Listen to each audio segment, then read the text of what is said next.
ela já conhece todos os seus amigos e você não conhecia ela, você fala, como você já conhece todos os meus amigos e não conhecia? Então, se ela é amigo de amigo meu, ela é minha amiga também. Então, a Jacira vai estar aqui com a gente também. Então, Jacira, vem para cá e obrigado por aceitar. E é com vocês, gente. Se distribui aqui? Por favor.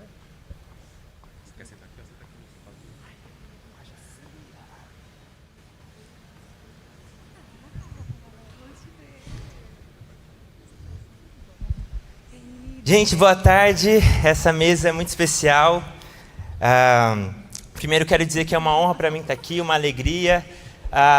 O legado de Lausanne ecoa na minha vida no início do meu ministério que estou começando, aí aprendendo, e eu estou aqui ouvindo, aprendendo com os irmãos, numa posição de muita humildade, me sentindo muito honrado por estar aqui e poder sentar junto com os irmãos. Sinto que eu não tenho nem roupa para estar aqui nessa mesa e também nessa mesa aqui. Nós vamos falar aqui nessa mesa sobre as esferas da sociedade e exatamente como o Evangelho redime o homem todo em todas as suas ações. A gente tem esse desafio que é viver neste mundo, somos cristãos, pertencemos a um reino futuro, mas também vivemos entre mundos aqui. Temos que trabalhar, nos envolvemos com todas as áreas aí da sociedade e a gente vai conversar um pouco disso, como o cristão se envolve e deve se envolver em todas as áreas da sociedade. E estou aqui com esses amigos, que são pessoas muito envolvidas na sociedade, discutindo e dialogando sobre temas contemporâneos e vivendo a vida nas cidades e ajudando a resolver problemas da cidade. E eu queria então que primeiramente aí vocês se apresentassem, e aí pode fazer uma apresentação longa e falar um pouco do seu envolvimento com a sociedade, o seu trabalho, como tem sido, o que você faz, as suas dores, o que você está aí tentando resolver. E aí até fica essa pergunta aí de início para a gente começar essa conversa, depois de você se apresentar, falar aí como que na sua vida aí você tem visto o Evangelho redimindo o homem todo, em todas as suas ações, como é isso para você. E aí essa primeira resposta, ela pode ser mais longa, beleza? Pode ter aí cada um seus 5, 7 minutos. E aí depois a gente vai para perguntas mais curtas, de respostas mais curtas. Fechou? Então é isso. Começando aqui,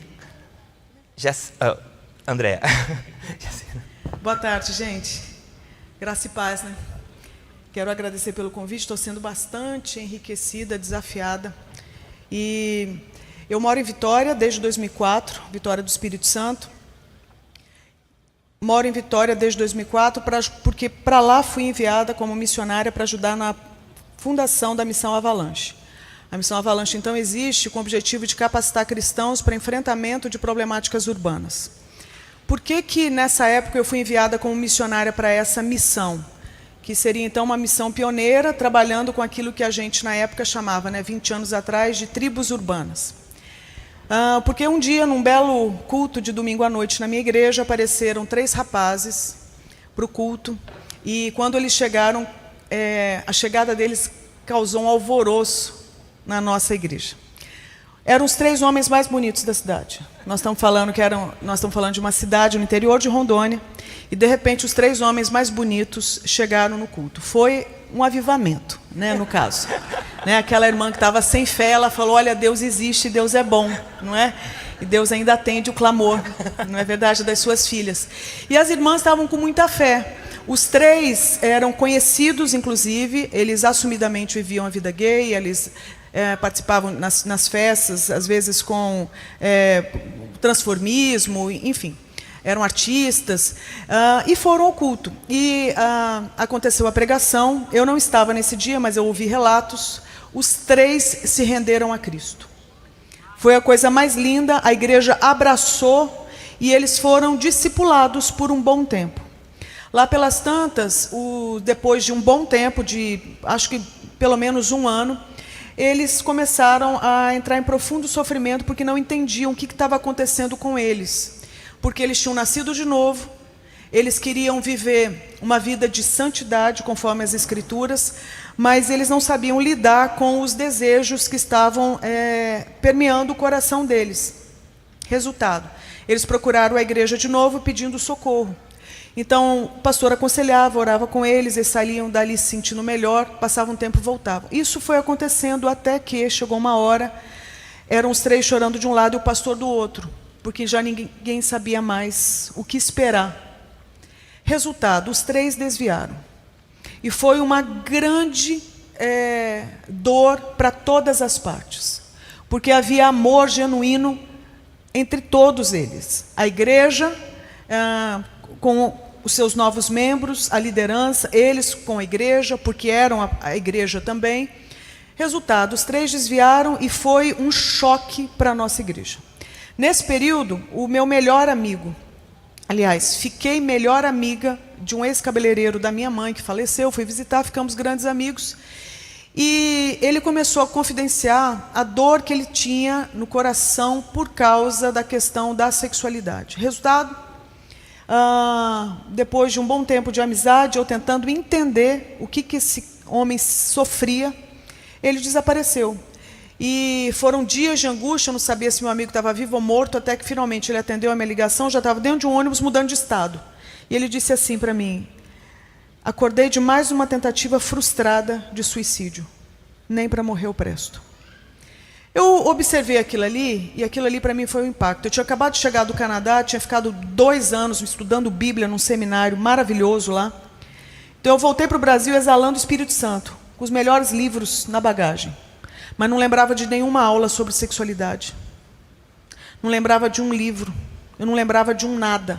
Eu lembrava de versículos, que eles todos já sabiam, mas não sabiam como aplicar na própria vida.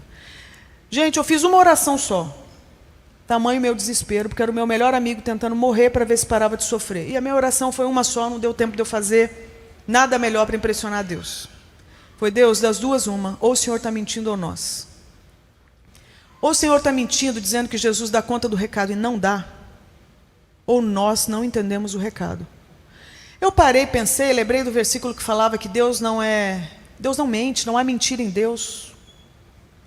Eu entendi o seguinte: eu não tenho fé para crer que o Senhor Jesus não dê conta, eu não tenho fé para crer que o sangue de Jesus não tenha poder, eu não tenho fé para crer que Jesus tenha mentido quando Ele disse na cruz: está consumado. E eu sei que aquele está consumado contempla todos os desafios daqueles que Ele dá conta, de todos os desafios. Está consumado. Então eu olhei e falei: eu não consigo crer que Jesus não tenha resposta para a sexualidade humana. Aí eu fiz uma oração e pedi para Deus: me ensina, Senhor, porque eu não me conformo em gente buscar sabedoria na igreja, que é corpo de Cristo, e não encontrar. Eu não me conformo. O que eu não imaginava é que isso fosse mudar a minha vida. Fui enviado então para ajudar na implantação da Missão Avalanche. Então a Avalanche é uma agência de missões urbanas que quer servir a igreja no país e mundo para olhar para essa dor que todo mundo tem falado aqui, que está no relatório, olhar para essa dor e a gente entender o seguinte: o Evangelho do Senhor Jesus Cristo dá conta. Só que não dá para ser preguiçoso e achar que as velhas respostas de sempre vão dar conta das perguntas que são contemporâneas. A questão é quem está a fim de enfiar a cara no esgoto para sentir o cheiro e descobrir qual é a dor do povo e como que a mensagem do Senhor Jesus dialoga, fazendo enfrentamento direto e redentivo para o nosso tempo. E é o que a gente tem visto. Então eu atuo na Missão Avalanche, atuo na Estante da Andréa, através de onde eu tenho uma escola online que já chegou, graças a Deus, em todos os continentes, disponibilizando para os cristãos a aplicação da cosmovisão bíblica na identidade e sexualidade humana. E, se não me encontrar nas redes sociais, isso é em off, super em off, entre amigos, né? É uma articulação chamada Magnólia. Magnólia é uma articulação de ajuda à igreja no Brasil para aplicar a cosmovisão na sexualidade. Qual que é o objetivo? Através dessa articulação, a gente tem uma tutoria chamada Haja Luz. E esse Haja Luz a gente tem aplicado por denominação. Então, só vou falar rapidamente nas denominações, a gente já começou a implantar o Haja Luz. Por denominação, porque eu entendo que quando a gente está com os coleguinhas de ministério, a gente fica mais à vontade para abrir as nossas queixas. Difícil quando mistura os coleguinhas, que daí a gente fica um pouco de vergonha, né, de falar assim: poxa, esse BO está acontecendo aqui em casa? Não dá, né? Então a gente, né, mantém a classe e aí fica lá sofrendo sozinho.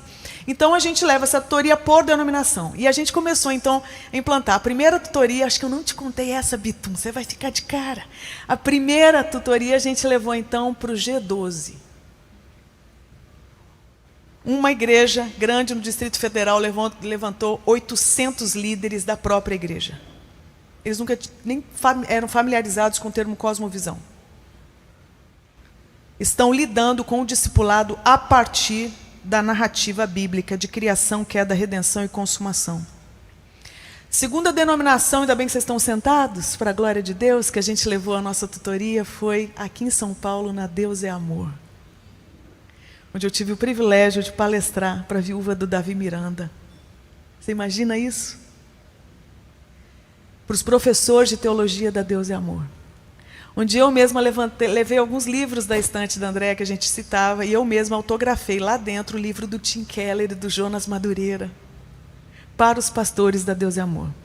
Aí levamos também para a Assembleia de Deus, no Rio de Janeiro, em Itaperuna, levamos para a Presbiteriana do Brasil, em Minas, e levamos para uma igreja onde tem um casal de apóstolos, apóstolo e apóstola. Plantaram mais de 20 igrejas nas regiões mais difíceis da Grande Salvador e da periferia ali do Distrito Federal. O que eu tenho visto então, irmãos, é que a igreja no Brasil está se abrindo para temas difíceis, porque não dá mais para fazer de conta que eles não existem.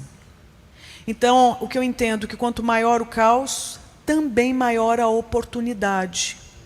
O que não dá é para a gente ficar com preciosismos vaidosos e não querer andar a segunda milha, né, e não querer dar a oportunidade de juntar aqui tanta gente diferente, mas que tem amor pelo Senhor e que está cuidando do povo de Deus. Então é com isso que eu tenho trabalhado nesses últimos tempos. Muito bom. Mateus.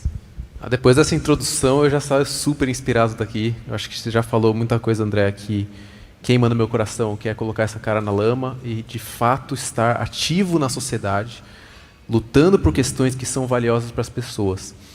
O meu nome é Matheus Ortega, eu sou autor do livro Economia do Reino. Eu tenho trabalhado muito nessa área de como lidar com a riqueza e a pobreza nesse mundo. Então, falando aqui para pessoas que vão entender do que eu vou falar, trazendo essa lógica da prosperidade, de vamos ganhar dinheiro para ser relevante, junto com a lógica da missão integral, teologia da libertação, trazer esse povo tudo junto e falar como nós, como igreja, podemos juntar esse gap daqueles que têm recursos e aqueles que não têm, para a gente ser um só corpo. Então eu tenho trabalhado muito nessa área, tenho ido falar em alguns lugares, mas a minha profissão mesmo, eu sou mestre em desenvolvimento econômico e eu trabalho com cidades. Então, hoje eu trabalho prestando assessoria para cidades, para ajudar eles nos seus planos de desenvolvimento.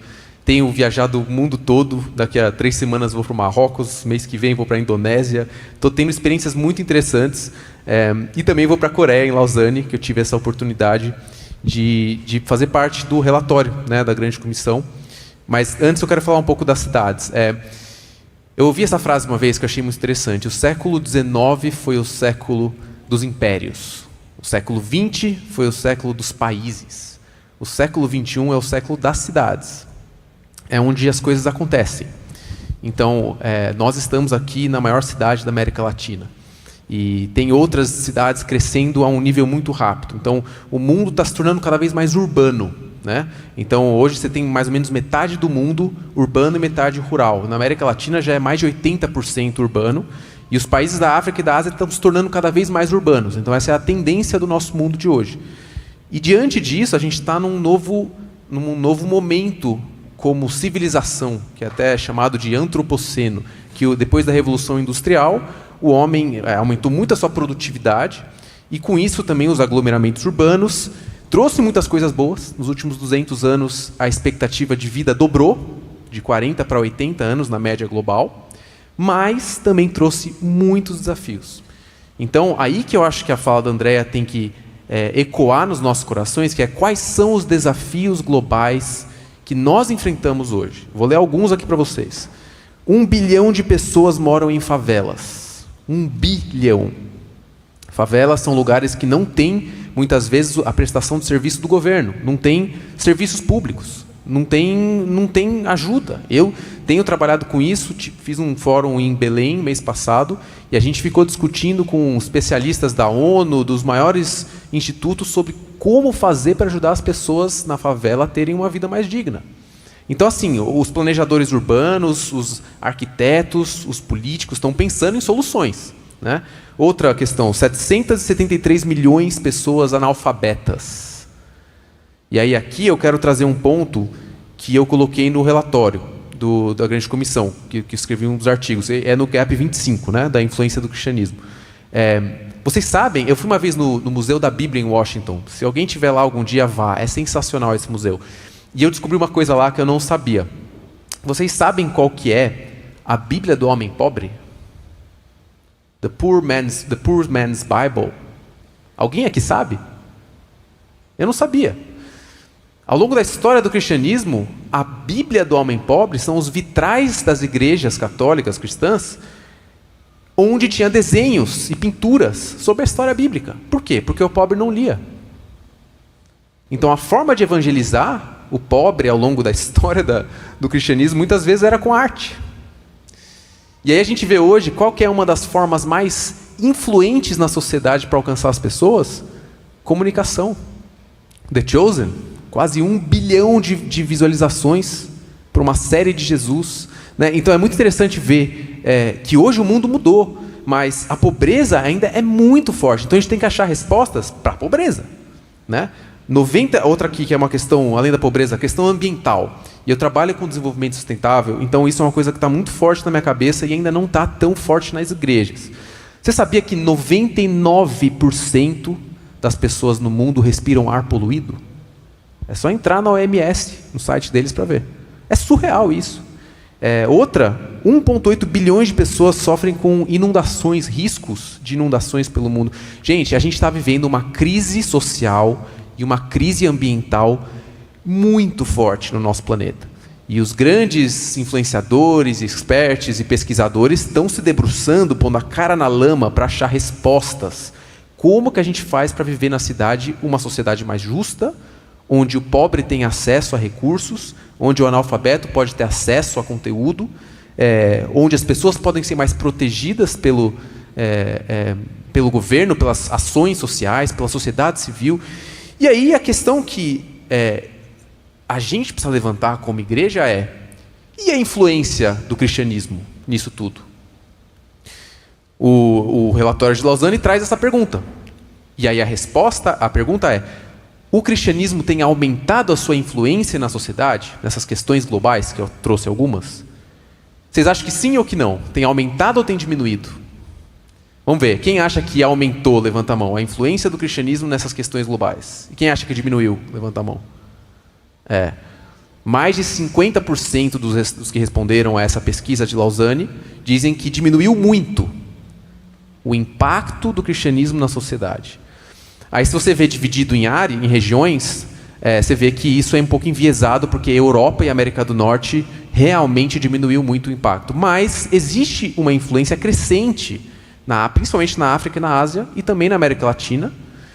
E aí a minha reflexão que eu quero terminar aqui, nessa introdução, a nossa influência tem sido crescente em número, ou em quantidade, ou em qualidade? Nós temos 1/3 de cristãos no Brasil. A nossa influência tem aumentado muito em quantidade. Hoje você tem a política, você não tem um político que não vai considerar os evangélicos, porque senão ele não é eleito. Então a influência do cristianismo no Brasil é muito alta. Mas e a qualidade dessa influência? Será que a gente realmente está tratando das questões sociais e importantes da nossa época? Então acho que é isso que eu trago de reflexão e já passo a bola para a Jacira, porque eu tenho certeza que com essa levantada de bola ela já vai cortar. Gente, muito feliz de estar aqui com vocês, né, nessa mesa com o Lucas, com a Andréa, com o Matheus, que eu tanto admiro, estando aqui nesse encontro de Lausanne. Lausanne é muito importante, assim, na minha, eu ia falar existência, mas eu sou uma das mais novas, né, então é meio bizarro falar existência, né, pesado. Mas nas coisas que eu tenho feito, Lausanne tem um grande impacto. Eu sou autora do livro O Estigma da Cor, que fala sobre o racismo a partir de uma perspectiva bíblica, a partir de uma perspectiva teológica. E eu queria falar, nesse momento, sobre dois pontos bem importantes que estão no Pacto de Lausanne, o Pacto de 1974, né? Tem uma questão que eles colocam sobre a responsabilidade social cristã, está no ponto 5. E eu não vou ler inteiro, mas eles falam no final, dizendo assim: quando as pessoas recebem Cristo, nascem de novo em seu reino e devem procurar não só evidenciar, mas também divulgar a retidão do reino em meio a um mundo injusto. A salvação que alegamos possuir deve estar nos transformando na totalidade de nossas responsabilidades pessoais e sociais. A fé sem obras é morta. E aí eles falam antes, a mensagem da salvação implica também uma mensagem de juízo sobre toda forma de alienação, de opressão e de discriminação. E não devemos ter medo de denunciar o mal e a injustiça onde quer que existam. Eu acho esse ponto muito importante.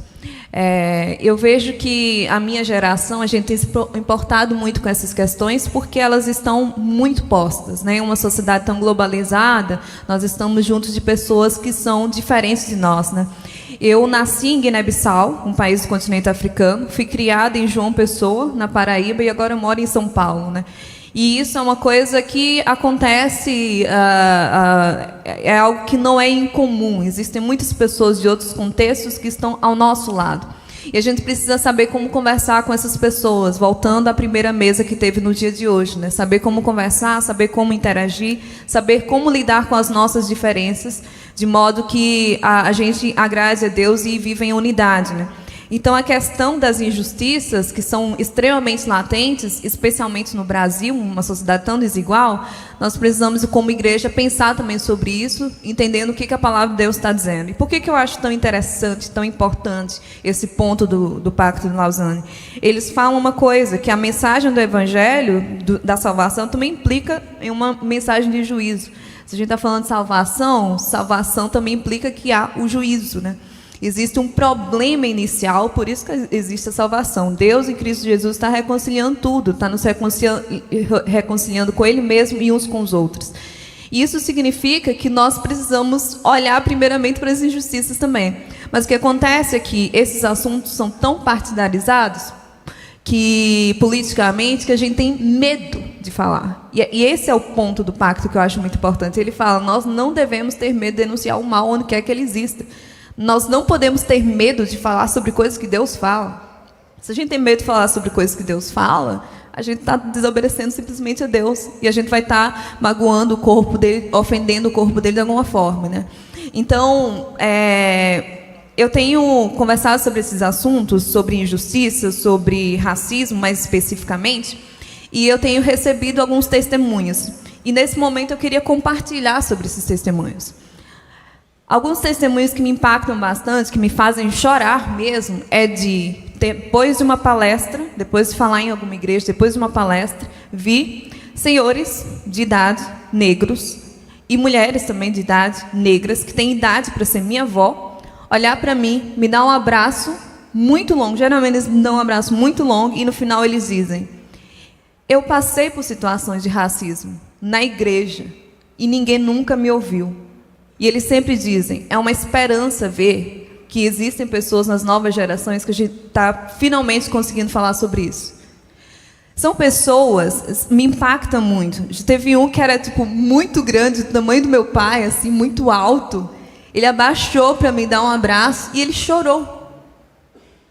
Eu passei situações de racismo e ninguém nunca me ouviu. Mas um testemunho que me impactou bastante, que eu estava eu estava na Cruzada Estudantil, teve o congresso deles, da juventude, e aí no final uma menina veio falar comigo, jovem, negra, e ela era mais velha que eu, mais jovem. Ela disse para mim assim, que ela cresceu num lar cristão, ela, em determinado momento da vida dela, ela se desvia, ela sai da igreja, porque ela começa a pensar que Jesus não tinha nada a ver com a identidade dela enquanto pessoa negra. Que Jesus não se importava com isso, Deus não se importa com isso, porque nunca falou sobre isso na igreja dela, nenhum pastor falou, nunca ouviu ninguém falando, nenhum teólogo. E ela achou que o cristianismo não tinha nada a ver com a fé dela. E aí ela sai do cristianismo e vai para a religião de matriz africana. E aí ela me conta que, de repente, ela mexendo no Instagram dela, vendo lá os Reels, e aí ela viu um Reels que apareceu para ela, deu falando sobre questões raciais e cristianismo e Jesus. E aí, nisso, Deus toca ela contando para mim, o Espírito Santo falou com ela, e aí ela retorna para a igreja, procura uma boa igreja, etc., porque ela entendeu que o evangelho tem sim a ver com a identidade dela, de que Deus ela se preocupa com ela na sua inteireza. Então, irmãos, o que eu estou querendo dizer com isso? Que o nosso silêncio está ferindo muita gente. Está ferindo muita gente. Tem muita gente ferida. E se isso não doer na gente, igual como está doendo, se a dor do meu próximo, se o racismo que as pessoas estão passando, se o preconceito que as pessoas estão passando, se todas essas realidades, nacionalismo, problemas com relação a muros que são levantados para imigrantes, pessoas de fora, se isso não doer na gente, assim como está doendo na pessoa, a gente está perdendo pessoas. A nossa letargia, o nosso silêncio, por não querer ser rotulado disso ou daquilo, está custando vidas. Está custando a eternidade de pessoas. E aí, o Pacto de Lausanne fala uma coisa que eu gosto muito, quando eles vão falar da igreja e evangelização, que é o ponto seguinte, depois da responsabilidade social cristã, eles falam que, falando da igreja, mas uma igreja que pregue a cruz deve, ela própria, ser marcada pela cruz. Ela torna-se uma pedra de tropeço para a evangelização quando trai o evangelho ou quando lhe falta uma fé viva em Deus, um amor genuíno pelas pessoas ou uma honestidade escrupulosa em todas as coisas, inclusive em promoção e finanças. A gente, muitas das vezes, é pedra de tropeço, né? Eu lembro do que o Paulo escreve aos Romanos, de que muitas das vezes o nome de Deus é zombado entre os gentios, entre os não cristãos, por causa do nosso péssimo testemunho. Muitas pessoas falam mal da igreja, não é porque elas odeiam Jesus, mas é porque elas odeiam Jesus que a gente apresenta com a nossa vida, com o nosso mau testemunho. Muito bom ouvir vocês. Eu, pessoalmente, fico muito encorajado. Eu sou líder na minha igreja Vineyard também, que é a do Fabiano, de jovens e adolescentes. E acho que esses dilemas é o que está na boca do pessoal. E acho que o grande desafio, me lembro também, o meu desafio pessoal, e vejo nos meus jovens e adolescentes, é integrar o evangelho que eu aprendo no domingo com a minha segunda-feira e com os temas que estão aí na boca do povo. E aí, às vezes, parece que a gente não tem as respostas corretas, né? O efeito Prisma aqui também faço parte com os amigos, vem até dessa dor da gente querer responder e como que o cristianismo integra todas as áreas da vida. E aí, isso aconteceu da gente ter perdido essa influência, né? O próprio relatório vai falar que há uma perda de credibilidade, uma diminuição do caráter moral da igreja, e a comunidade evangélica parece desonrar o caráter de Deus. E isso acontece principalmente nos países aí pós-cristãos agora. E aí eu queria ouvir de vocês agora mais num bate-bola aqui, uma conversa, respostas mais curtas. Onde vocês acham que a gente perdeu essa influência? E agora como retomar, talvez, e vamos falar disso, mas para a gente não ir também para um outro lugar, mas que em meio a tantas vozes que tem aí, como responder com o evangelho verdadeiramente? Então, aí, quem quiser começar, pode começar.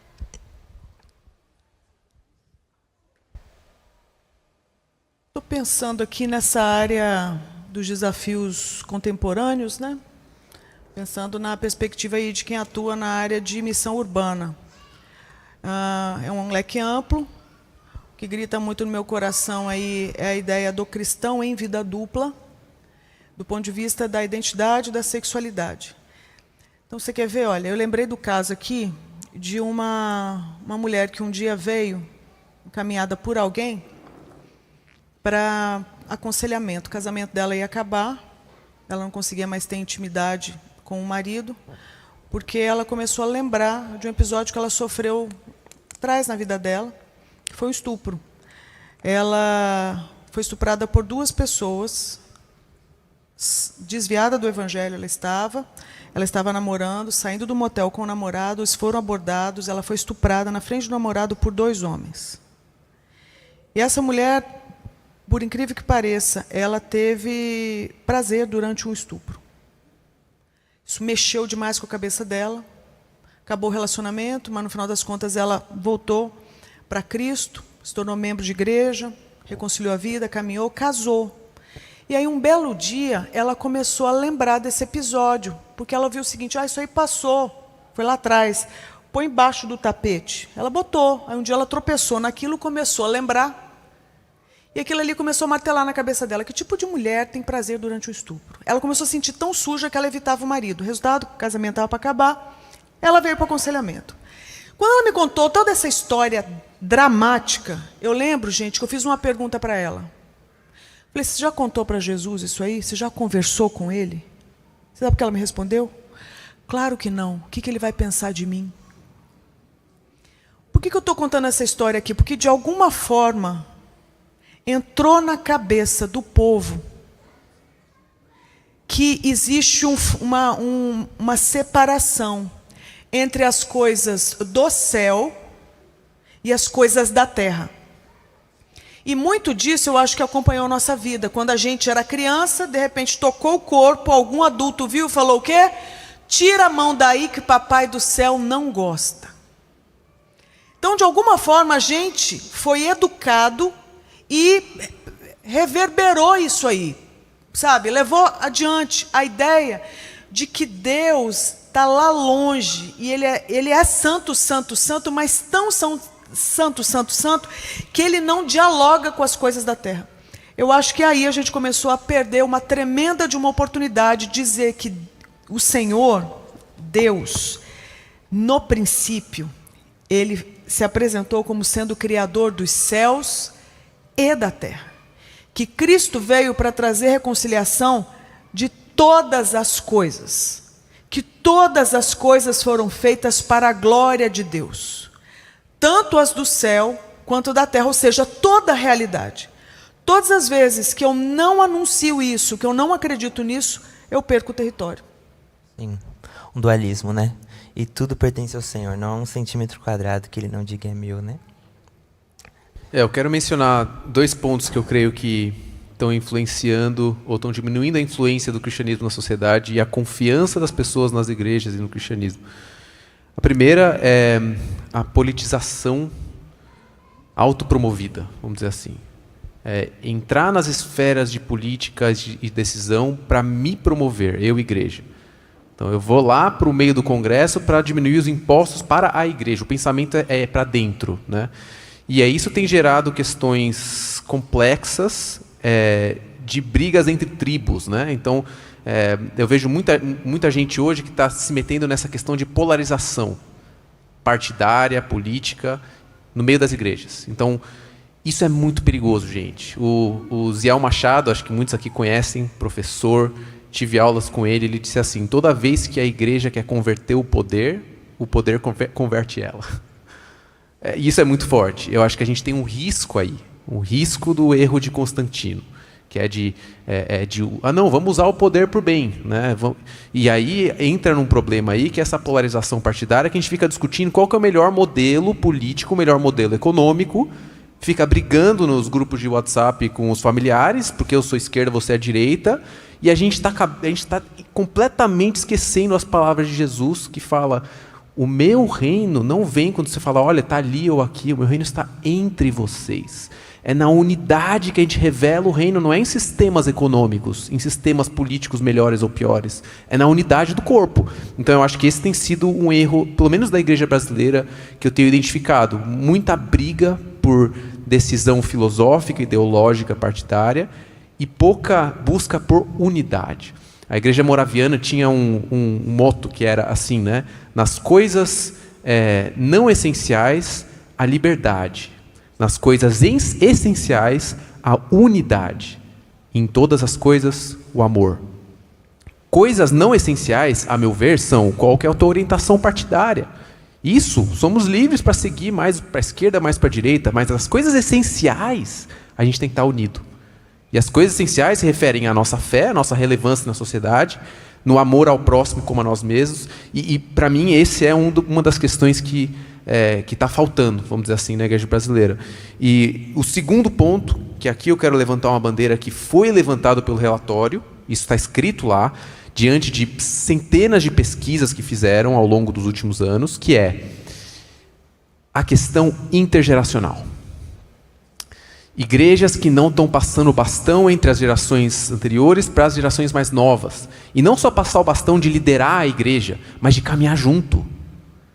Gente, eu conheço pessoas nas igrejas do Chile, da Argentina, que estão morrendo porque não tem essa troca intergeracional. E aqui eu quero levantar esse chamado aqui para pessoas que têm mais experiência. Meu pai veio aqui hoje, eu fico super feliz com a presença dele. Ele vai fazer 69 anos esse mês.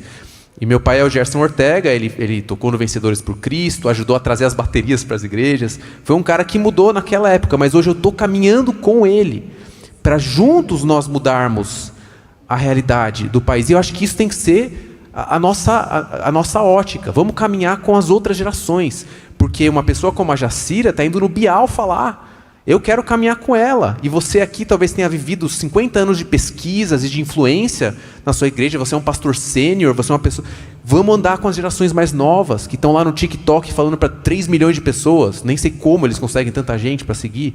Então a gente tem que ter essa troca entre gerações.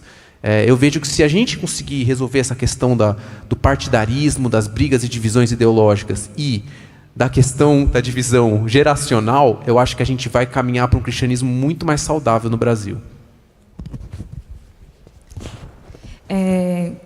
Tem uma passagem lá das curas que Jesus fazia, que eu gosto sempre de estar citando, né?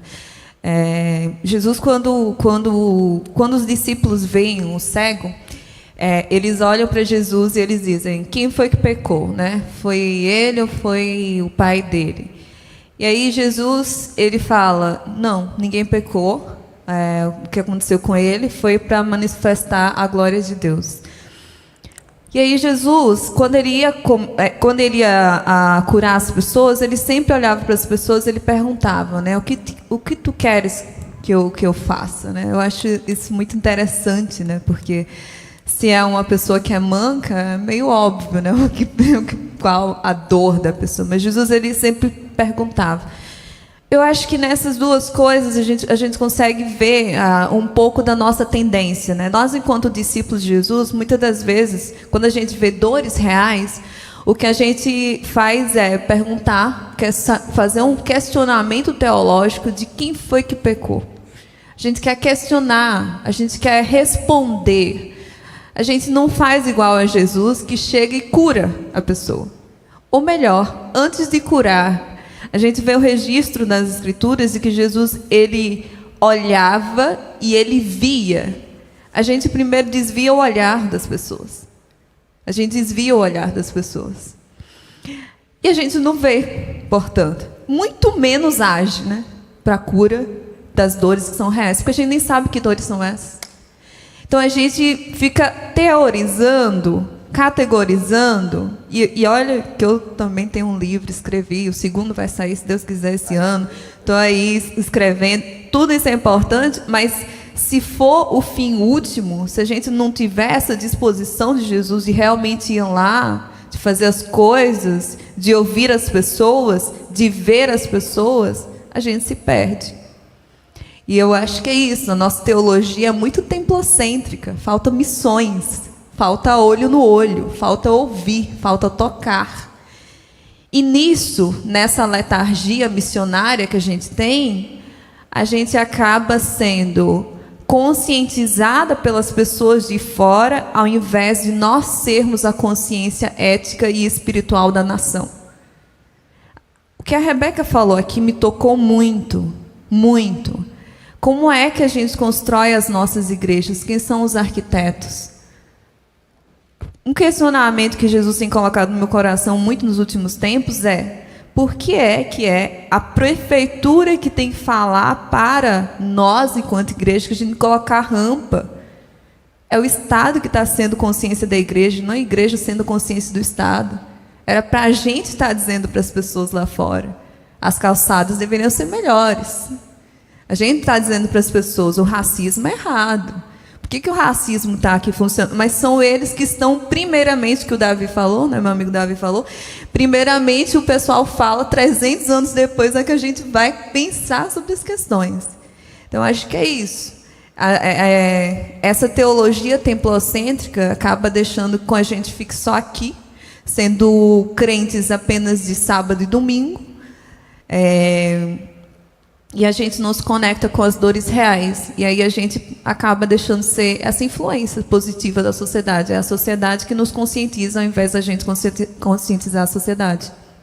Muito bom, muito bom. Alguém quer comentar alguma coisa do que foi falado? Alguém? Tranquilo? Então, temos uma pergunta no relatório, e dentro disso que vocês estão falando, principalmente essa questão do discipulado e da intergeracionalidade, é uma pergunta assim: em seu contexto, quando uma pessoa se torna um novo crente em Cristo, ela costuma ser adequadamente discipulada nas áreas abaixo? E aí são várias áreas. E aí apenas 10% sentem que tem um discipulado adequado na integração cristã com a profissão, e 15% na participação na cultura, e 21% no entendimento teológico e bíblico. Ou seja, é um problema grave de discipulado, onde o discipulado e a vida cristã parece que não sai das portas da igreja. É como você falou, templocêntrica. Como vocês, aí na caminhada de vocês e com a missão que vocês estão vivendo, como vocês têm buscado trazer esse discipulado que sai do templo e ajuda esse jovem, essa pessoa, esse cristão, a exatamente se engajar com a cultura, a integrar a sua fé com o trabalho, etc., a ter um bom entendimento bíblico? Como tem sido esse processo na caminhada de vocês, de ajudar as pessoas a integrar essas áreas e se engajar com a cultura da forma correta? Às vezes a gente se engaja com a cultura de formas, ou se afastando dela e ficando na nossa bolha, ou às vezes a gente se amolda aos padrões dela, ou às vezes até se envolve para controlar, de uma forma para ter o poder. Qual que é a forma correta e como vocês têm feito isso, assim, nesse processo de ensinar pessoas e andar com pessoas? Olha, eu não sei se eu vou responder ou se eu vou colocar mais problema.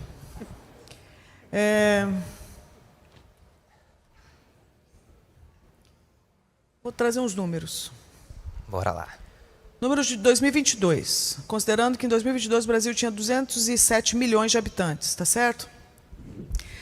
Desses 207 milhões, 68,5 tinham menos de 19 anos. É menino com força, hein? Quase 70 milhões, hein? 33% da população. Desses aí, 56 milhões moram em regiões urbanas.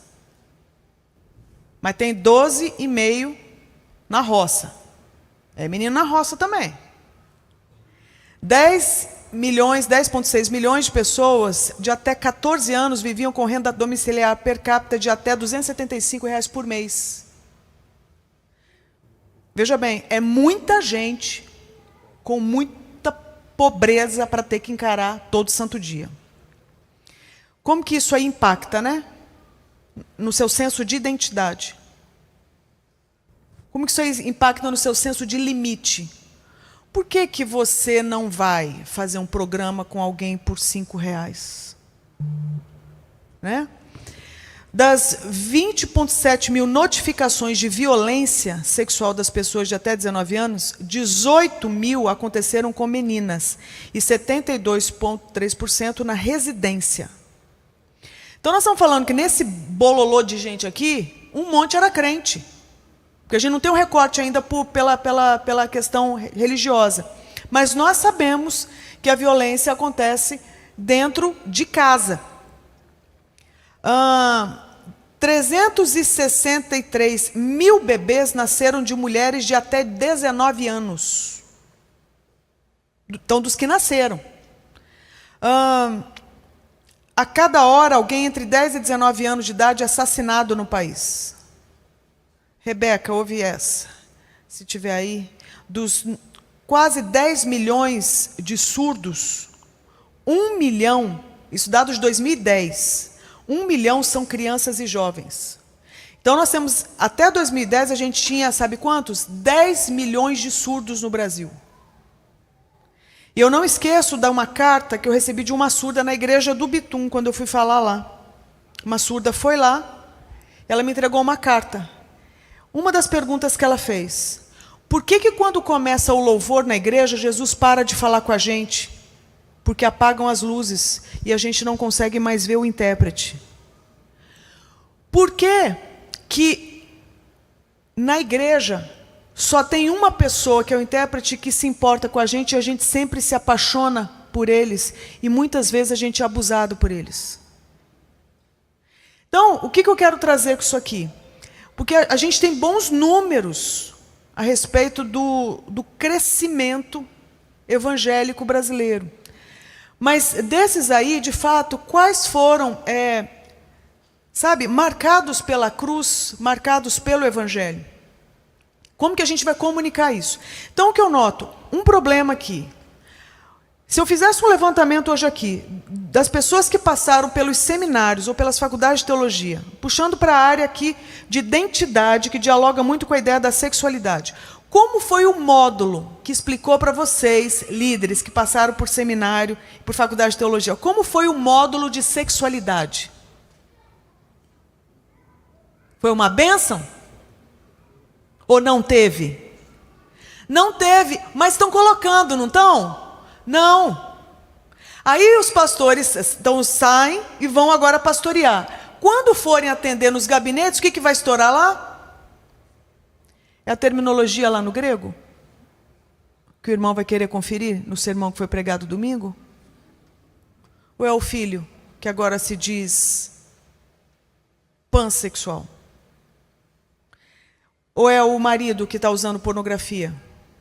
Ou é a esposa que está apanhando? Então, o que eu quero dizer é o seguinte: a gente teria que ser um pouquinho mais, acho que, rasgado.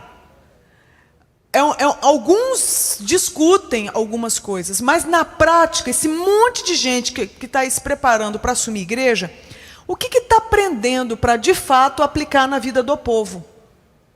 Porque acabou o culto, é a vida como ela é, já com o celularzinho na mão, com um monte de lixo chegando. Como é que a gente vai agora fazer com que esse povo volte para casa, levando a boa notícia do evangelho, convencendo esse povo pelo poder ali do Espírito, mas pela pregação, que essa mensagem dá conta do recado da vida? Então, o que eu provoco aqui? A formação dos líderes, a capacitação daqueles que estão ensinando o povo de Deus. Eu acho que a gente tinha que trazer reflexões mais profundas, mais bíblicas, mais, acho que, ousadas, para a gente aplicar o que está escrito na vida. Amém. Muito bom. Eu quero ecoar essas palavras dizendo algo que um líder anglicano, Bill Mickler, me falou um tempo atrás e me ajudou a entender por que aconteceu isso que aconteceu no Brasil. Ele falou, na década de 70, 80, houve um avivamento no Brasil. Milhões de pessoas conheceram a Jesus. Mas esse avivamento acabou por falta de mestres. Eu entendo que o que ele quer dizer com isso é que a gente precisa ter pessoas, como a Andrea falou, tratando das questões reais da sociedade e do dia a dia, nos ambientes de igreja. Eu tenho falado muito do reino de Deus aonde eu vou e eu tenho atuado nessa área de mercado de trabalho. Por quê? Você vai numa igreja pregar, 95% das pessoas que estão ouvindo vão na segunda-feira para o seu trabalho. Sua empresa, seu médico, advogado. E como integrar fé e trabalho? O Tim Keller fala muito disso. Eu entendo que a gente tem que criar discípulos e tem que ensinar as pessoas a serem luz aonde elas estão. E para isso, elas precisam conhecer o idioma de onde elas estão. Então, é muito simples, mas a gente tem falhado nisso. Porque muitas vezes o ensino não conecta o que está na Bíblia com a realidade das pessoas. E aí, uma passagem que eu gosto muito, que eu sempre tento usar, é o que João Batista fala para as pessoas quando elas perguntam para ele o que fazer para me arrepender. João Batista não chega e dá um tratado teológico para eles ou ensina coisas extremamente profundas. Para o povo, ele fala assim, quem tem 2 túnicas, dê uma, quem não tem nenhuma. Reparta. Isso é a mensagem do reino. Aí vem os publicanos. O que a gente faz? Ele fala, não cobrem além do estipulado. Seja íntegro. Aí chegam os soldados, né? Eu costumo dizer, imagina se fosse um soldado russo que se converteu lá na Ucrânia. E ele vem perguntar, o que eu faço para me converter? Eram os soldados romanos na Judéia. E aí João fala, não pratiquem extorsão, não acusem ninguém falsamente, contente-se com o seu salário. O contentamento como um valor essencial no cristianismo. Então talvez eu fique pensando, será que a gente não está perdendo, olhando em coisas mirabolantes, em interpretações absurdas, perdendo a essência do dia a dia, que é viver uma vida íntegra, uma vida responsável e uma vida contente. E ensinar isso para todos os nossos irmãos na fé, para viverem em seus ambientes. E com isso serem carvalhos de justiça que os outros vão olhar e vão falar, essa pessoa é íntegra, essa pessoa é justa. Será que a gente não precisa de uma revolução de integridade no nosso mundo? Será que a gente não tem que ensinar cristãos a serem íntegros? Talvez esse seja o caminho para a igreja brasileira. Talvez essa seja a inversão para que de dentro para fora a gente seja de fato uma influência na sociedade. Quando a gente tiver um propósito de viver uma vida íntegra e ensinar isso para as pessoas. E nessa integridade eu quero dizer essas áreas diferentes, né? A área sexual que a Andrea falou, a área econômica, financeira, que hoje não é muito bem ensinada no meio cristão, né? Ou se ensina muito sobre prosperidade, ou se ensina muito sobre pobreza extrema. A área social, ou seja, gente, os campos estão fartos, a seara é grande. E eu creio que nós precisamos, como cristãos, nos levantar nas nossas áreas de influência na sociedade.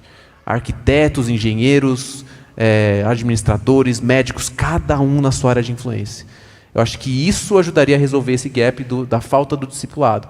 Porque eu entendo que discipulado não é necessariamente só ensinar a palavra de Deus e versículos bíblicos, mas é integrar isso ao dia a dia da pessoa.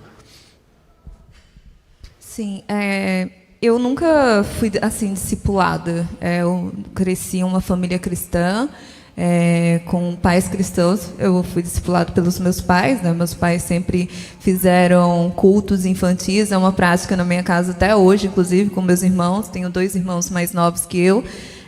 Mas na igreja, sim, não tive isso. Eu tive recentemente, há pouco tempo, né, com um pastor que me acompanhou um pouco mais, mas discipulado mesmo. Eu tentei praticar, fazia pequenos grupos com algumas meninas, né, conversando e tal, sobre a Bíblia, sobre Deus, sobre as questões delas. Enfim, mas eu acho que a gente falha um pouco nessa questão de discipular mesmo, de caminhar, de vida na vida, etc. E em uma geração, em uma era digital, as pessoas não estão sendo discipuladas assim por pastores e líderes, estão sendo discipuladas por YouTubers, por Instagramers, por TikTokers, né? Eu sou bem contra, eu sou jovem, mas eu sou contra o TikTok, eu acho que deveria acabar. Mas, enfim, as pessoas estão sendo discipuladas pela internet. Então, e essa bomba de informação que as pessoas recebem no dia a dia, elas não estão filtradas pelo Evangelho, né?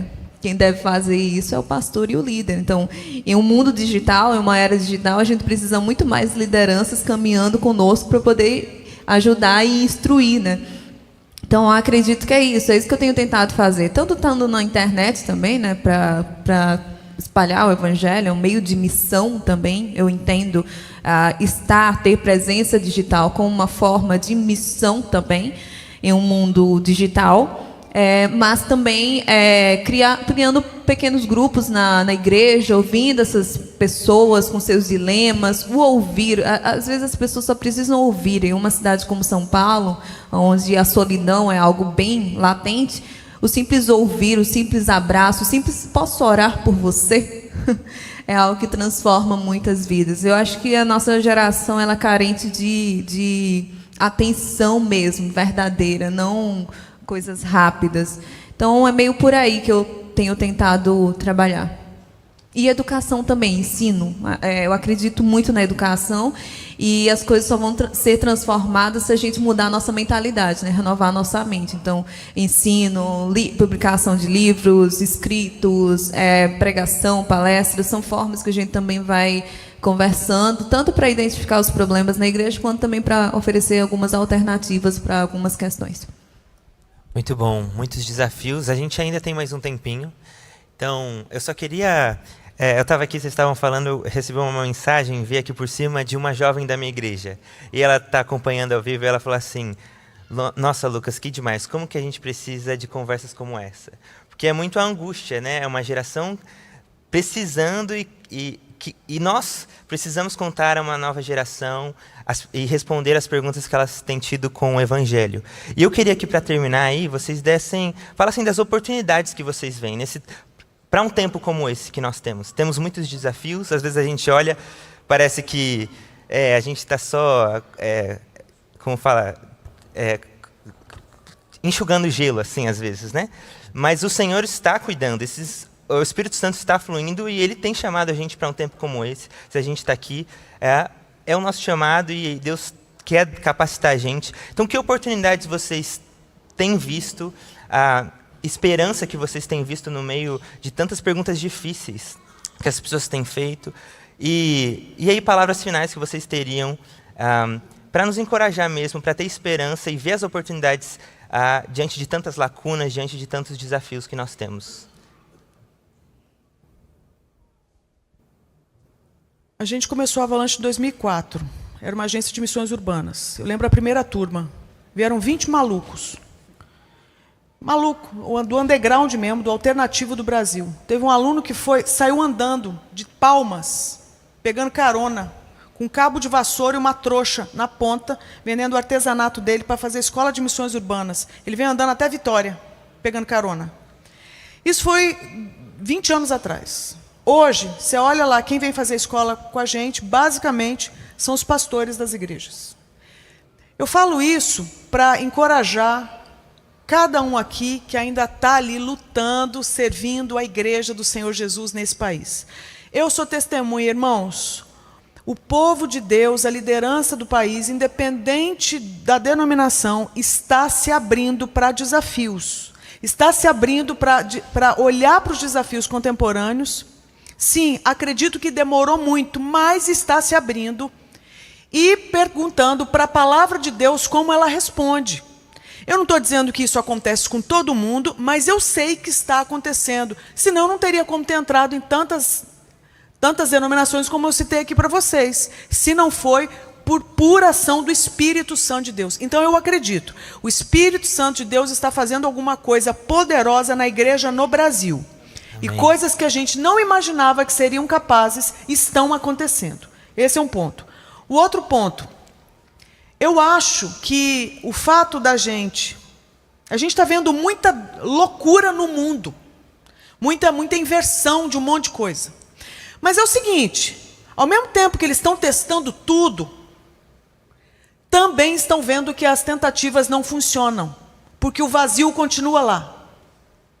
Então é o seguinte, do mesmo jeito que estão invertendo e aprovando um monte de coisa, estão experimentando um monte de coisa ladeira abaixo, estão entregues às suas próprias paixões, estão vendo que estão ladeira abaixo em caminho de morte. Então sabe o que eu lembrei aqui? Alguns anos atrás, um grupo de alunos de uma faculdade no Rio Grande do Sul, ninguém crente, fez uma vaquinha, fizeram rifa para levantar dinheiro, para fazerem uma ação para a cidade. E viram que tinha uma angústia no meio dos universitários ali, que era com relação aos relacionamentos assim, dependentes, gulosos, vamos colocar desse jeito. Resultaram, procuraram na internet, acharam lá uma missionária que falava do assunto, fizeram rifa, evento. Essa missionária me convidaram, eu fui palestrar para gente ímpia, com os reitores assistindo, dentro da faculdade, onde um monte de gente que não é crente queria ouvir o que essa pessoa, tudo bem que ela é crente, tudo bem, o que essa pessoa tem a dizer. Você sabe o que eu vi com isso? Que o mundo também, em algum momento, começa a experimentar que o seu lixo não mata a sua fome existencial. O que a gente não pode é perder a oportunidade de apresentar a boa notícia do Evangelho. Só que para isso a gente tem que estar o quê? Eu acho que sensível para discernir os sinais do tempo. E não perder a oportunidade. Nesse meio tempo, enquanto a porta não abre, vamos afiando as nossas flechas. Para na hora que a gente tiver afiado, a gente marchar contra as muralhas da Babilônia. E o Senhor prometeu que elas cairiam para a glória do nome dele. Amém. Então eu sou otimista a respeito. O que eu quero dizer, a minha consideração final, sabe qual é? Não é nem com o que a gente pode fazer lá fora, mas é a gente olhar bem para a cara um do outro e que no próximo encontro que tiver, todos estejam firmes até lá, porque os dias são maus. A minha preocupação muito não é com o nosso povo, as pessoas com quem a gente cuida, mas com a gente, uns com os outros. Na hora que o negócio apertar para o nosso lado, com quem que a gente vai chorar? Na hora que a gente estiver angustiado, que a coisa estiver ruim lá em casa, com quem que a gente conversa? Aquilo que o Bitum falou, não é bom que o homem esteja só. E Deus falou isso para quem? Para o primeiro líder que apareceu. E a gente tem que ouvir isso. Não é bom que eu esteja só, não é bom que você esteja só, não é bom que você esteja só, nem você, nenhum de nós. Pergunta é, nós somos esse povo que cuida de forma cristocêntrica, que a gente quer que a nossa igreja seja? Porque se não começar com a gente, um com o outro, nós vamos querer isso como? A partir do povo. Então o que eu queria era que a gente olhasse um para a cara do outro e a gente não abrisse mão de ver o outro vingar até o grande dia, para a glória de Deus. Amém. Amém. Amém. Eu queria compartilhar 2 mensagens finais para gerar esperança no coração. Uma delas é por que o cristianismo é diferente de outras ações como filantropia, fazer o bem. E aqui entra uma questão intelectual, mas que eu acho que é muito importante. Só o Bill Gates, por exemplo, já deu $2 bilhões para acabar com a malária no mundo. Se eu for olhar para o tamanho do impacto da filantropia, dos grandes ricos, e comparar isso com o que a igreja faz, você pode falar assim, poxa, mas é muito pouco o que eu tenho a oferecer. Só que, na verdade, o cristianismo tem algo que ninguém mais tem, que é alcançar a integralidade da pessoa. Eu posso dar comida, eu posso dar trabalho, mas eu não necessariamente vou dar esperança, não necessariamente vou dar dignidade, valor, sentimento de pertencimento, e isso Jesus traz. Eu tenho um exemplo para dar quanto a isso, que eu fui fazer mestrado em Londres, e eu estava numa aula com um professor ateu, todos ateus, e aí ele estava falando do Sudão, né, que teve a guerra civil, e ele disse que muitas organizações cristãs não estavam podendo entrar no Sudão, porque eram cristãs, e é um país muçulmano. Então estava tendo um conflito ali de forma de pensar. E aí ele disse assim, só que as pessoas mais eficientes para ajudar aquele país, sabe quem foram? Umas senhoras de coque. Ele disse isso, não fui eu. Por quê? Porque entra, de uma certa forma, na comunidade, na vivência, no olhar olho a olho, no abraçar, no amar, que os programas de desenvolvimento da ONU, do Banco Mundial, que eu estou trabalhando, não entram. Não chega a esse nível de intimidade e de proximidade. Então eu creio que nós temos essa potência, através do amor de Cristo, de alcançar muito mais longe, muito mais profundo do que os programas de bem-estar que existem hoje no mundo. Então isso é uma mensagem de esperança para você que lidera uma igreja, que tem um projeto cristão. E a segunda é uma coisa que o relatório fala, e eu quero encerrar a minha participação com isso, que o centro de gravidade do cristianismo está continuamente migrando para o sul global. Isso foi uma fala do Tomás aqui, né, que começou na África, né, esse movimento cristão de ensino. Hoje está voltando para o sul global. E por sul global não é o hemisfério sul. Né, o sul global a gente quer dizer um grupo de países que estão em desenvolvimento. É uma forma de falar nova. E hoje a gente vê que a África, Ásia e América Latina estão sendo as cabeças pensantes da teologia e do cristianismo, e vão ser. Tanto que eu assumi esse desafio de ir para Lausanne, lá na Coreia, né, eu vou participar de lá para ser uma voz do sul global. E eu escrevi meu livro em português, mesmo tendo a oportunidade de escrever em inglês. Por quê? Porque eu quero ser uma voz que vai trazer a realidade do sul global para essas outras esferas, que é da Europa, da América do Norte, e a gente tem que... Está chegando o momento da gente escrever a história, gente. Essa é a realidade. A Europa está passando por um pós-cristianismo que é muito triste, mas eles escreveram uma história linda. E ainda estão escrevendo, ainda que de forma diferente. Mas a gente vê as histórias do neocalvinismo na Holanda, a gente vê o luteranismo na Alemanha. E onde está a história que o Brasil vai escrever para marcar o nosso mundo? está chegando esse momento. Então, eu creio que isso é uma mensagem de esperança. O mundo está virando os olhos para o sul global para ver o que a gente tem para dizer. E eu espero que o que a gente tenha para dizer seja algo relevante para o mundo. Eu acredito que as nossas igrejas têm tido um pouco mais de abertura para esses assuntos, né, que são urgentes, por causa mesmo da demanda, né, o que a Andrea falou do gabinete pastoral mesmo, né? Então, eu tenho feito palestras em vários lugares. Eu não achava. Vou contar a história do livro, né? Eu escrevi o livro porque quando aconteceu o caso do Floyd, muitas pessoas do assassinato de George Floyd nos Estados Unidos, muitas pessoas começaram a pensar sobre a questão do racismo, né? E aí eu já falava sobre isso e tudo mais, e muita gente começou a me fazer perguntas sobre isso. Perguntas do tipo: eu não sabia que racismo é pecado. Isso eu ouço até hoje, inclusive, né, nas igrejas, que são as ovelhas de vocês, tá?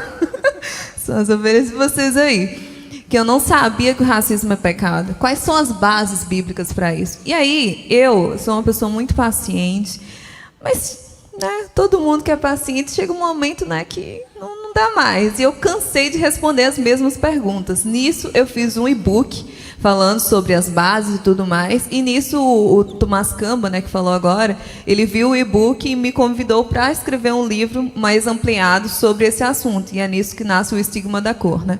Então, com isso, foi um trabalho que eu vi da necessidade mesmo. Então, eu não achei que, sei lá, um dia eu chegaria a vir morar em São Paulo. Agora eu estou fazendo mestrado no Mackenzie, em Educação, Arte e História da Cultura. Ou que eu iria no Bial, por exemplo, né? E Deus tem usado esse assunto para eu evangelizar. Muitas pessoas, ao ouvir o que Deus tem a dizer sobre a dignidade delas, elas têm se apaixonado por esse Deus, por esse Jesus. Então, eu tenho ido em universidades, eu tenho ido em locais mais acadêmicos, eu tenho ido aonde Jesus está chamando, eu tenho pregado a mensagem de Jesus. Isso é uma forma também de evangelizar, não é uma coisa à parte. Falar sobre racismo, falar sobre questões sociais, não é uma coisa à parte a mensagem do Evangelho. A fé, as obras caminham juntas. E o racismo é anti-amor, o racismo é anti-evangelho, porque o Evangelho é o Evangelho da reconciliação. O racismo não é falta de amor, o racismo é o ódio na sua expressão mais pura. E isso precisa ser dito. E nós, enquanto pessoas de liderança, né, que estão na liderança, precisamos falar mais sobre isso. Mas eu acredito que a demanda tem acontecido, e por isso que tem se falado mais sobre isso, né? E isso é muito bom. Isso é muito bom. Isso é a gente começa mudando a mentalidade para a gente começar as coisas mais práticas, né? Então, Deus tem feito... Deus trabalha, né? Apesar de nós, apesar da nossa resistência, ele trabalha, porque Ele não precisa da nossa autorização para fazer nada. Amém. Amém, pessoal. Muito bom. Muito obrigado, meus amigos queridos. Dentro desse tema, acho que a gente poderia só orar por esse tema, pode ser? Abaixa a sua cabeça. E quantos desafios e oportunidades nós temos num tempo como esse. O Evangelho alcança todos, alcança o mundo, em todas as áreas da nossa vida.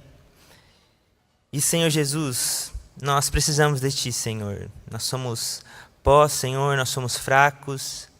E Te pedimos, Senhor, sensibilidade para um tempo como esse, Pai. Te pedimos graça, Senhor, para ouvir as pessoas, Senhor, para, Deus, sentir as dores, Pai, que angustiam, Deus, o coração humano, Pai. Nos ajuda, Senhor, a sermos luz, Senhor, sermos como uma cidade, Senhor, no monte, Senhor, brilhando a Tua luz, Pai. Nos ajuda, Senhor, a fazer isso também da forma certa, Pai. Quantas vezes, Senhor, falhamos em fazer do nosso jeito, Senhor, e acabamos por construir torres de Babel para nós mesmos, Senhor. Mas nos ajuda, Senhor, a honrar o Senhor, Deus, e viver, Senhor, em todas as áreas da nossa vida de forma integrada, Senhor. De uma forma que, ó Deus, resplandece o Seu Evangelho, Senhor. De uma forma digna da vocação que a gente recebeu, Senhor. Digna da vocação do Evangelho, Pai. Ajuda-nos a servir, Senhor, essa nova geração que está chegando com os seus dilemas, Deus, e com todas as coisas que estão por aí, Pai. Nos ajude, Senhor, a sermos bons mordomos do que o Senhor tem nos dado. Obrigado por esse tempo aqui de mesa, Senhor, de comunhão com essa conversa tão preciosa. e nos ajuda, Senhor. Nós precisamos de Ti, do sopro do Teu Espírito, Senhor, no nosso trabalho, na nossa segunda-feira, em todas as áreas, Deus, da nossa vida, Senhor. Em nome de Jesus. Amém. Amém.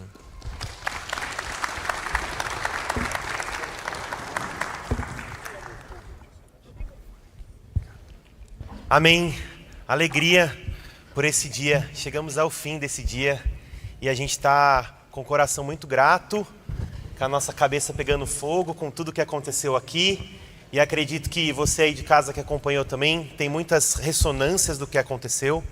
A gente incentiva quem está aqui, quem está em casa, se você não acessou o relatório, está disponível para você acessar o relatório, para você compartilhar com a sua comunidade, para você se reunir também e ter conversas como a gente teve aqui com amigos. A gente espera que isso inspire você aí também, inspire outras pessoas que estão aqui.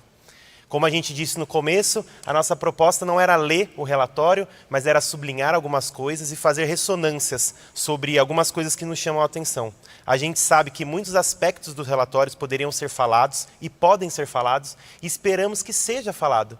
Talvez você que ficou incomodado aí com alguma coisa que não ficou falado, você pode fazer na sua igreja, você pode juntar e a gente está junto com você nessa. Talvez você viu e você mandou, caramba, isso tocou tanto no meu coração. Então a gente está junto com você. Se Deus falou no seu coração aí, talvez esse problema seja seu e saiba que eu sou o amém ao sim que está no seu coração aí, a gente é o amém. Então saiba que tudo faz parte, tá? Você também faz parte nisso. A gente queria chamar quem participou aqui agora, chamar o Valdir, chamar o Nelson, todo mundo que esteve aqui. A gente quer ter um momento de oração por esse dia de hoje, por todos os encontros que vão acontecer ainda. O Fernando nos lembrou aqui também sobre a Coreia, com as pessoas que vão para a Coreia. A gente tem uma turma de mais ou menos 120 pessoas que vão estar indo para a Coreia. A gente queria orar também por nós brasileiros que vamos estar lá em novembro na Coreia. Então, setembro. E a gente queria orar por esse tempo também. A gente queria te convidar para ficar de pé, para a gente terminar esse dia. Valdir, por favor, vem aqui. Nelson, pessoal que participou das mesas, vem cá, Aline, Tomás. Da mesa, Aline. Pode vir para cá, a gente quer tirar uma foto com vocês, orar com vocês. Se você passou por aqui, vem para cá, que a gente quer estar com você aqui. Enquanto eles estão subindo aqui, eu só queria dar um aviso final. Se você quer adquirir a camiseta, se você gostou, ou do livro, lá no final tem, você pode adquirir. Você pode olhar essa gravação desse dia de hoje, os 2 momentos, e a gente quer agradecer o pessoal do Jesuscope, que transmitiu esse conteúdo, que pôde chegar para tanta gente. Então, muito obrigado, no nome do Douglas, isso também. E você pode acompanhar e você pode compartilhar todo esse conteúdo do dia de hoje. Amém? Vai apertando aí que cabe. Amém. Essa é uma parte só da turma. Tem muitas outras pessoas que não estão aqui, que estão no WhatsApp. A gente é uma turma de 8, né, Fernando? 7 da diretoria executiva. Tem o Lissander que não está aqui, tem a Fabi, tem o Leandro, tem tantos outros amigos que não puderam vir, que vão estar em outros, e a gente lembra desses. Queria pedir para o Valdir para orar para a gente por esse momento e agradecer a Deus por esse dia e que mais encontros como esse possam prosperar, mais abraços, mais olho no olho. Amém? Vamos orar.